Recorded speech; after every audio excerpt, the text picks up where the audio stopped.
Parliament has been on holiday for 6 weeks, but Boris Johnson and his aides have been working flat out to make good on their vow that Brexit will happen by November, with or without any agreed plan with the European Union. To show our friends in Brussels that we are united in our purpose, MPs should vote with the government against Corbyn's pointless delay. I want everybody to know there are no circumstances in which I will ask Brussels to delay.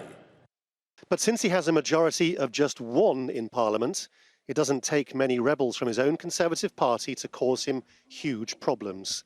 And they are so concerned about a no-deal Brexit that they're ignoring threats to kick them out of the parliamentary party.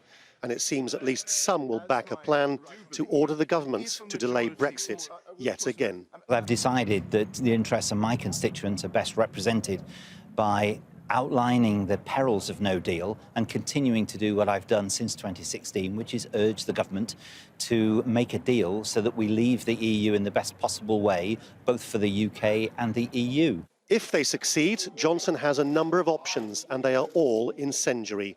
He could either choose to ignore the will of Parliament and push on with Brexit anyway and face accusations of being dictatorial, or, more likely, he could call a national election, which would, in effect, become a second referendum on Brexit.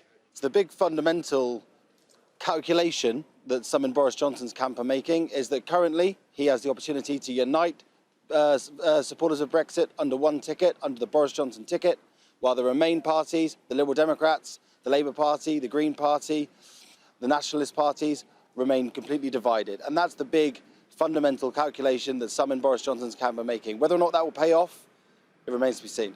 All this means there is enormous pressure too on the main opposition leader Jeremy Corbyn.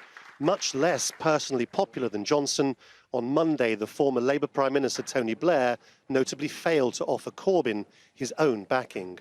In backing away from the idea of himself as a caretaker Prime Minister, Jeremy Corbyn has behaved responsibly, and if he continues to put country first, he will benefit the country and himself.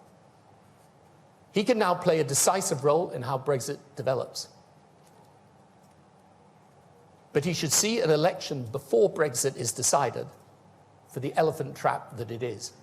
Everyone here is gearing up for what feels like one of the most important moments in modern British political history, which will help determine whether Brexit will happen at all, and if so, under what terms. For some time now, Parliament, and in particular the Conservative Party, have been tearing themselves to pieces. Maybe this, eventually, will be the defining moment. The EU is sitting and waiting, watching for any piece of movement to clarify what will happen. They, like everyone else, want an end to all this. Laurence Lee, Al Jazeera, in London.